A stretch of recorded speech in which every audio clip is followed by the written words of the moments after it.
Je forçais les mots à franchir ma gorge serrée. Tu vas leur donner ce qu'ils veulent? Non. Simple absolu. Parce que si je négocie, Riley devient un modèle à suivre. Tous mes ennemis sauront qu'ils peuvent prendre ce qui m'appartient pour me forcer à obéir. Elle ne t'appartient pas? La protestation sortit automatiquement. Ses yeux sombres rencontrèrent les miens avec une intensité qui me coupa le souffle. Si, à partir du moment où j'ai décidé qu'elle était à moi. Et plus important encore, elle est à toi. Ce qui rend la question non négociable. L'un des écrans clignota. « Boss, j'ai quelque chose. 3 entrepôts à Newark correspondent à la configuration des fenêtres. Je lance l'imagerie thermique maintenant. » Nous regardâmes les flux satellites apparaître, révélant des signatures thermiques dans les bâtiments et autour. Les 2 premiers montraient des schémas d'activité normaux. Le 3e révélait autre chose. Là. Le technicien zooma. 12 signatures thermiques à l'intérieur regroupées en position défensive. Une signature plus petite, séparée du groupe. Mon cœur fit un bond. C'est elle, ça ne peut être qu'elle. Julien étudia l'écran avec une concentration presque prédatrice. Au rodatage du moment où ils se sont rassemblés là-bas. Premier pic d'activité à 16h32, rapporta le technicien. Ça correspond à notre chronologie. Vous voulez que je confirme avec les images des caméras de circulation? Fais-le. 3 minutes plus tard, nous avions la confirmation. Un SUV sombre, aux plaques dissimulées, avait été filmé en train d'entrer dans le secteur des entrepôts à 15h58, 12 minutes après la sortie de l'école de Riley. C'est notre cible. Julien se tourna vers la pièce. L'équipe Alpha se prépare pour un déploiement immédiat. L'équipe Beta maintient le périmètre une fois qu'on aura forcé l'entrée. Personne ne sort vivant de ce bâtiment, sauf les nôtres et la petite. La facilité avec laquelle il ordonnait des exécutions aurait dû me glacer d'horreur. À la place, je ressentis une satisfaction sauvage. Ces hommes avaient pris ma fille. Ils méritaient tout ce qui allait leur tomber dessus. « Je viens avec vous, dis-je. »« Non, c'est ma fille. Justement, c'est pour ça que tu restes ici. » Le ton de Julien ne laissait place à aucune discussion. « Tu es émotionnellement impliqué. Sur le terrain, tu serais un risque. Riley a besoin de sa mère vivante, pas prise dans des tirs croisés. » Alors qu'est-ce que je suis censée faire? Rester assise ici et regarder? Oui. Il s'approcha, baissant la voix. Tu regardes chaque écran. Tu vois le moment où nous la sécurisons. Et quand ce sera terminé, quand elle sera en sécurité, tu seras le premier visage qu'elle verra. Pas le mien, le tien. La logique tenait même si tout en moi hurlait d'aller vers elle. J'acquiesçai d'un geste raide. Julien posa brièvement la main sur mon épaule, le seul geste de réconfort qu'il s'autorisa. Puis il redevint entièrement professionnel, lançant des ordres rapides à son équipe. 15 minutes plus tard, un convoi de 4 SUV noirs quitta la propriété. Je les regardais partir depuis la fenêtre, puis je retournai au centre des opérations, où plusieurs écrans montraient désormais les caméras embarquées des véhicules. Valentina apparut à mes côtés avec un verre d'eau que je n'avais aucun souvenir d'avoir demandé. « Il la ramènera à la maison, » dit-elle doucement. « Mon fils n'échoue pas quand sa famille est en jeu. » Elle n'est pas sa famille. C'est l'enfant que mon fils protège. Cela fait d'elle une délouka que les papiers le disent ou non. Valentina serra ma main. Et toi, Mégane, tu fais aussi partie de la famille maintenant. Ces hommes ont pris ce qui est à nous. Ils vont t'apprendre pourquoi c'était une erreur. Le convoi atteignit le quartier des entrepôts à la tombée du jour. À travers les caméras de vision nocturne, je regardais l'équipe de Julien se positionner à plusieurs points d'entrée. Sa voix passa dans les haut-parleurs, calme et maîtrisée. Le thermique ne montre aucun changement de position. Ils ne nous attendent pas encore. Alpha entre dans 60 secondes. Toutes les équipes confirmez que vous êtes prêtes. Une série de réponses affirmatives retentit. Mes ongles s'enfoncèrent dans mes paumes assez fort pour entamer la peau. 30 secondes. Feu libre sur hostile confirmé. Priorité 1, localiser l'enfant indemne. Priorité 2, renseignement. Priorité 3, personne ne sort en respirant. Moi-même, j'arrêtai de respirer. Entrez. Le monde explosa dans le chaos. Plusieurs flux vidéo montrèrent des portes enfoncées simultanément, de brefs éclairs illuminant l'obscurité, des ordres criés en anglais et en italien. Des rafales sèches emplirent les haut-parleurs. Une caméra fixée au casque de Julien montrait son point de vue, tandis qu'il avançait dans l'entrepôt avec une efficacité mortelle. 2 hommes surgirent derrière une pile de caisses. Julien tira 3 fois. Tous les 2 s'effondrèrent. « Couloir nord dégagé », rapporta quelqu'un. « Côté est, 2 tangos à terre », dit une autre voix. « Section bureau droit devant », annonça Julien. « La signature thermique est toujours là, elle n'a pas bougé. »« Faites qu'elle aille bien, faites qu'elle soit en vie. » La caméra du casque montra Juliane approcher d'une porte fermée. Il fit signe aux hommes derrière lui, leva 3 doigts. 3, 2, 1. La porte vola vers l'intérieur. Juliane entra d'un mouvement fluide, arme levée. Pendant 1 seconde qui arrêta mon cœur, la caméra ne montra que des meubles renversés et des ombres. Puis elle s'inclina vers le bas. Riley était assise dans un coin exactement comme dans la vidéo, attachée à une chaise du ruban adhésif sur la bouche. Mais quand ses yeux trouvèrent la caméra, ils s'agrandirent de reconnaissance. « Cible localisée », dit Julien d'une voix plus rauque qu'avant. « Elle est vivante. Elle va bien. » Un sanglot m'échappa avant que je puisse le retenir. Le bras de Valentina passa autour de mes épaules tandis que mes genoux cédaient. À l'écran, Julien remit son arme dans son étui et franchit la distance jusqu'à Riley en 3 longues enjambées. Ses mains, si meurtrières quelques instants plus tôt, furent douces lorsqu'il retira l'adhésif de sa bouche. « Riley, dit-il doucement, c'est moi. Tu es en sécurité maintenant. » Elle le fixa pendant une longue seconde, comme si elle n'arrivait pas à croire qu'il était réel. Puis elle se jeta en avant, chaise comprise, essayant de l'atteindre. Julien la rattrapa, refermant ses bras autour de la chaise et de l'enfant en même temps. L'un de ces hommes s'approcha avec un couteau et trancha les liens. Dès qu'elle fut libre, Riley passa les bras autour du cou de Julien et enfouit son visage contre son gilet tactique. « Je savais que vous viendriez, » sanglota-t-elle. « Je leur ai dit que vous viendriez. Ils disaient que personne ne viendrait, mais moi, je savais. Je suis là. » La voix de Julien se brisa d'une façon que je ne lui avais jamais entendue. « Je te tiens, Piccola. Personne ne te fera plus jamais de mal. » Il se leva avec elle, accroché à lui, cet homme violent tenant ma fille terrifiée, avec une infinie précaution. « Équipe Alpha, cible sécurisée, » annonça-t-il. « On procède à l'extraction. » Le trajet hors de l'entrepôt fut plus rapide que l'entrée. Julien ne posa jamais Riley au sol. Il la porta simplement à travers les couloirs jonchés d'hommes tombés, lui cachant le visage pour qu'elle ne voie pas les corps. « Maman !» La voix de Riley passa dans l'audio. « Où est ma maman ?»« Elle t'attend, » promit Julian. « Elle est en sécurité. On va la rejoindre tout de suite. » Le convoi retraversa Newark, des véhicules d'escorte ouvrant la voie. 45 minutes entre l'entrée et l'arrivée au manoir.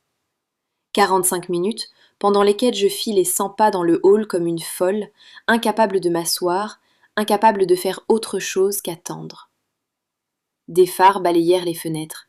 Des portières s'ouvrirent. J'étais déjà en train de dévaler les marches de l'entrée quand Julien sortit du véhicule de tête Riley, toujours dans ses bras. « Maman !»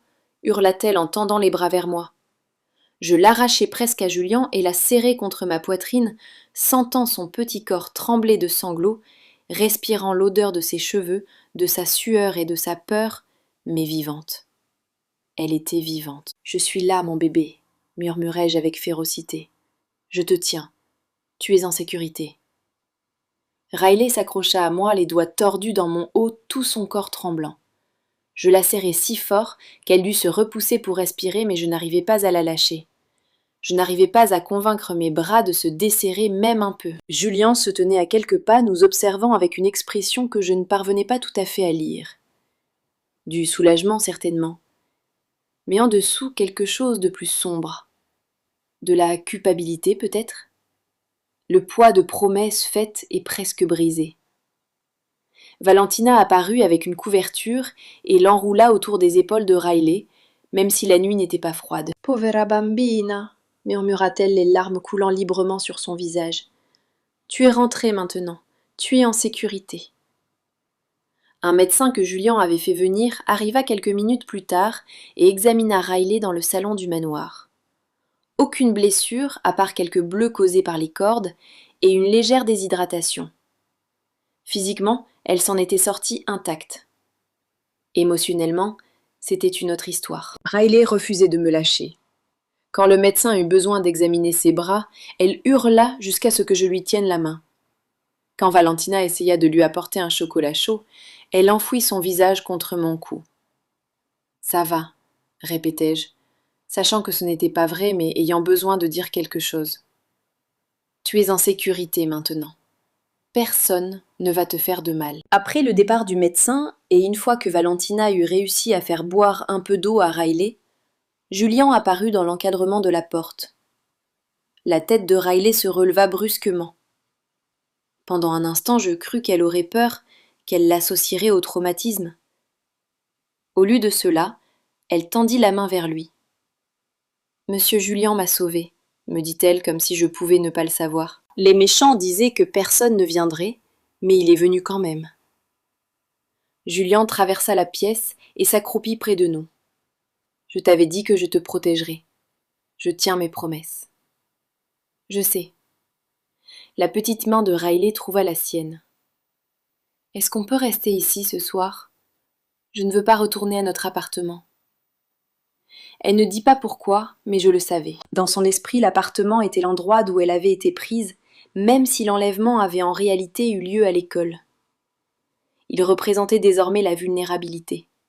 « Bien sûr, » dis-je avant que Julien puisse répondre, « on restera aussi longtemps que tu en auras besoin. » Les yeux de Julien rencontrèrent les miens par-dessus la tête de Riley. À cet instant, je compris que quelque chose avait fondamentalement changé entre nous.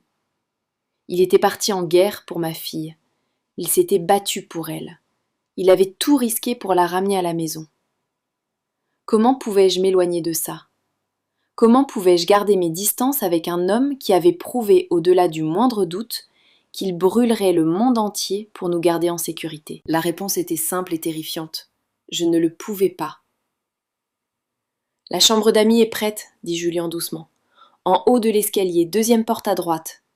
Si vous avez besoin de quoi que ce soit, demandez à Valentina ou à Anthony. » Riley s'endormait déjà contre mon épaule, l'adrénaline retombant enfin. Je la portai à l'étage, Julien en nous suivant comme un gardien silencieux. La chambre d'amis était belle et confortable, mais plus important encore, elle avait une serrure à la porte et des fenêtres qui ne donnaient que sur un mur à pic. Sûr. Je déposai Riley dans l'immense lit et me glissai à côté d'elle. Elle se blottit aussitôt contre moi, une main refermée sur mon haut. Julien se tenait dans l'embrasure à contre-jour, dans la lumière du couloir, comme s'il voulait dire quelque chose, mais ne trouvait pas les mots. « Merci, dis-je enfin, de l'avoir ramené, pour tout. » « Ne me remercie pas. » Sa voix était rauque. « Tout ça est arrivé à cause de moi. Parce que je t'ai rendu visible. Parce qu'il savait qu'en la prenant, il me ferait mal. » « Tu l'as sauvée. » Après l'avoir mise en danger au départ. Il passa une main sur son visage, l'épuisement et la culpabilité gravés dans chaque trait. « Mégane, Demain, l'interrompis-je. Peu importe ce que tu as besoin de dire, on s'en occupera demain. Ce soir, elle est rentrée et elle est en sécurité. C'est tout ce qui compte. » Il hocha lentement la tête, puis recula dans le couloir. « Verrouille la porte. Anthony est posté dehors. Personne n'entre sans passer d'abord par lui. » Après son départ, je verrouillai effectivement la porte. Puis je tins ma fille contre moi et écoutai sa respiration jusqu'à ce que l'épuisement finisse par m'emporter aussi. Demain apporterait des questions, des conséquences et des décisions que je n'étais pas prête à prendre. Mais ce soir, Riley était vivante dans mes bras. Et je n'oublierai jamais l'image de Juliane de Luca la portant hors de cet entrepôt, comme si elle était la chose la plus précieuse au monde pour lui. Parce que je commençais à comprendre qu'à ses yeux, elle l'était. Et moi aussi. Riley se réveilla en hurlant à 2 heures du matin. Je somnolais par intermittence à côté d'elle, hyper consciente de chaque bruit, de chaque ombre. Dès que son cri déchira l'obscurité, j'étais réveillée, et je l'attirai contre moi. « Ça va, mon bébé, tu es en sécurité, je suis là. » Elle sanglota contre mon épaule, son petit corps secoué de tremblements. « Ils vont revenir. Ils ont dit qu'ils reviendraient si M. Julien ne faisait pas ce qu'il voulait. »« Ils ne reviendront pas. » Je caressais ses cheveux emmêlés, essayant d'avoir l'air sûr de moi. Monsieur Julien s'en est assuré. Mais au moment même où je le disais, le doute s'insinua en moi. Julien l'avait sauvé, mais il avait admis qu'un homme s'était échappé, Kozlov lui-même probablement. La tête du serpent, toujours libre de ramper. Un léger coup frappé à la porte me tendit. « Mégane, c'est Julian !»